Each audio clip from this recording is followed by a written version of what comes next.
All right, 49er fans, time for the Krug Show brought to you by Pig in a Pickle. A little video on the 49ers, but first let's tell you about Pig in a Pickle. Best barbecue in Northern California. Check them out in Emeryville and Corte Madera. They're open 7 days a week from 11 a.m. till 8 p.m. or until they run out. Pig in a Pickle, the best barbecue in all of Northern California. All right. We're headed into week 6. The Niners just came off of a 42-10 rout of the Cowboys. They roll into Cleveland this week undefeated. The 49ers have a great chance to go to the Super Bowl this year. And the trade deadline is coming up at the end of the month, 31st of October. So we're 3 weeks away from the NFL trade deadline. And I think I've scoured the universe for what I think is the final piece to the puzzle. The piece that vaults the 49ers past the Eagles into the Super Bowl, over the Chiefs or Dolphins or Bills or whomever is sitting there on Super Bowl Sunday in Vegas. I think this is the final piece to the Lombardi Trophy number 6 for the 49ers. Now, what are the Niners' needs? I mean, at this point, they could stand pat and be just fine, right? John Lynch could literally roll over all the $41 million of cap room to next year, sign Brandon Ayuk, sign some of the veterans, not add a single piece of note at the trade deadline, and the Niners would probably be just fine. But why do that? You're inside your Super Bowl window, and why not give yourself a chance to, the best chance possible to get over the top? Now, I've been thinking about this long and hard. What is getting the Niners over the top? And if you think about it, the Niners were awesome in 94, but they added Dion anyway, and they won the Super Bowl going away. They were awesome in 89, and yet, it didn't bother them to add pieces to the puzzle and have this incredibly dominant team that routed the Broncos 55-10 in the Super Bowl in Joe Montana's final Super Bowl win as a 49er. What do they need this year? All right, well, let's go through it. Obviously, they're fine at quarterback. They got a bunch of running backs. After watching Jordan Mason do what he did this weekend, I think it's pretty safe to say they're fortified at running back.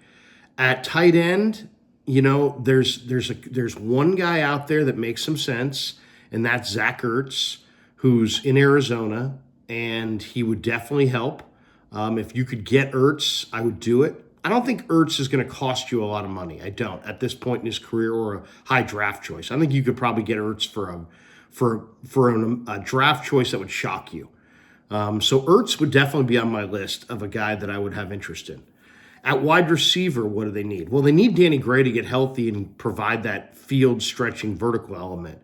If they wanted to go outside the organization for that piece, maybe a McCole Hardman who's available. You could probably get him relatively cheaply. Heck, you could probably get him by flipping the Jets, Danny Gray. You could probably say, hey, here's Danny Gray, and you can invest in him. Give the 49ers McCole Hardman. Offensive tackle. I just don't believe that there's anything that you can do trade-wise that's going to be better than Colton McKivitz. I realize Colton McKivitz in a lot of your guys' minds is a weak spot. I personally don't see him as a weak spot.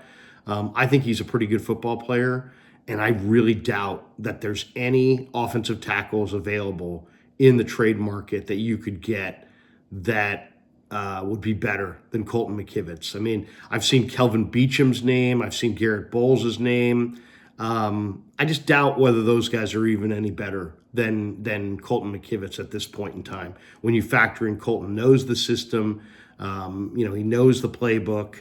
It's just I just don't believe that you can upgrade at offensive tackle. So that's the offensive side of the ball. Now let's flip it over to the defensive side of the ball. You're loaded at defensive tackle with Armstead and Kinlaw and Hargrave and Givens, and they got all kinds of guys.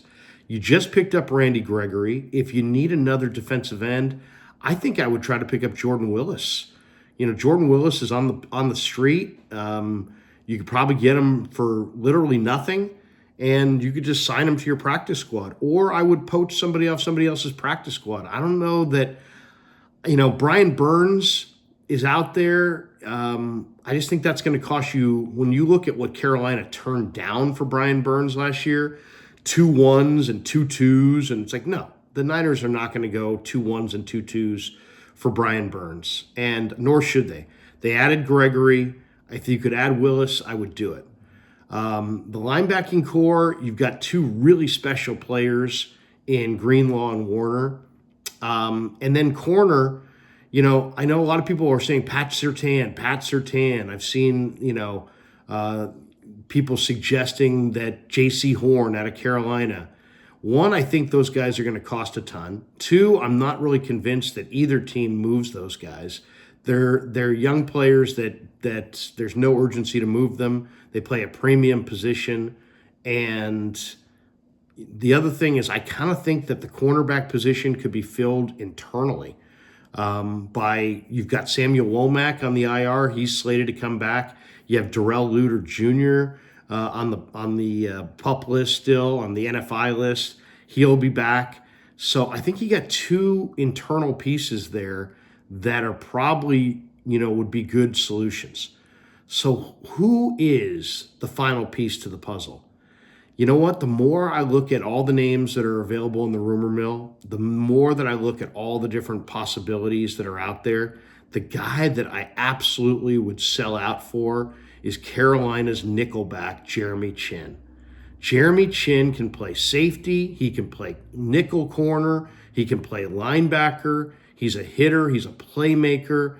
He's young. What did they do when they got Christian McCaffrey? They didn't just add a player for the year and then wave goodbye at the end of the year. They added a player that became a foundation piece player for them going forward. And I think Jeremy Chinn could be exactly the same thing. Steve Wilks knows him from Carolina. He knows how to utilize him. Steve loves to come up with creative and exotic blitzes. Chinn is awesome at that. He's a phenomenal nickel. The other reason I love this move is it also blocks him from Philly. Philly lost Chauncey Gardner-Johnson in the offseason. They have a real need at nickel. They're going to be looking around, looking for the best nickel back they can find. There's a lot of talk coming out of Carolina that Jeremy Chinn is available, and he's still reasonable because he's in the final year of his rookie deal, so it won't bust your cap. I'd be willing to trade a couple of day 2 picks and maybe, 2 2s and a 3 or something like that for a difference maker like Jeremy Chinn. Why? Because he covers you at nickel. He covers you at safety. He covers, if you want to go to a 3 safety look, he gives you incredible versatility. He can play linebacker in a pinch. He's a hard hitter. He's a great coverage player. He's a natural blitzer. This guy is a premium play maker. I really believe this is the player that gets the 49ers over the top. The other guys, Ertz would be nice. McCole Hardman would be nice. If you could pick up Jordan Willis off the street, do it. I don't really believe that Surtain is available. I really don't believe that J.C. Horn can be gotten. And you have Womack coming back, and you have Luter coming back. The one question is, how solid is Isaiah Oliver? How versatile are you as far as a number of different, if you're looking for one piece to acquire, basically in November, when you still have to play all of November and all of December and all of January to get to the Super Bowl, you don't know what you're going to need. A versatile piece like Jeremy Chinn on a rookie deal is absolutely what the doctor ordered. You can start this guy at the nickel immediately. You can use him in 3 safety looks. You can use him as a blitzer. He could be a linebacker insurance. He just gives you so many options of what Steve Wilks can do defensively. I've never asked Wilks about him, but I'm 100% confident if I did, he would say he loves him. I love this player coming out of Southern Illinois. He's a Saluki. He's a tremendous player. He's a playmaker. And to me, Jeremy Chinn of the Carolina Panthers is the final piece to the puzzle for the 49ers. I would trade, if they wanted 2 2s and a 3, done. We'll do it. I want to keep that number 1. Why? Because I want to make sure I've got ammo to go get an offensive tackle next year in the draft. But to me, when you really look at this roster top to bottom, if you could make a move at the end of October, beginning of November, for one piece that gets you over the top, I'm taking Jeremy Chinn of the Carolina Panthers John Lynch, make it happen. I think this is, there's been very little buzz about this player. He's kind of a sleeper player, to be honest. Not that many people realize. I mean, pro personnel people realize, NFL people realize, but there's not a lot of fans who realize the value and the greatness of Jeremy Chinn. Jeremy Chinn in the Niners defense is the final piece to the puzzle. You get Jeremy Chinn, you keep him from the Eagles. He matches up with Kelsey on Super Bowl Sunday. If you have to have the perfect matchup, you now have the perfect matchup for Kelsey. You could slow down Dallas Goedert. He's a neutralizer of the tight end. He's a delayed blitzer. He's a nickelback. He's an intimidator. He's a hitter. He's a coverage guy. He's versatile. There is no better piece to the puzzle than Jeremy Chinn of the Carolina Panthers. John Lynch, please watch this video, get it done, and get Jeremy Chinn, and let's get that 6th Lombardi. All right, thanks to Pig and a Pickle for being the title sponsor of The Krug Show. Thanks to all you guys for supporting The Krug Show on YouTube.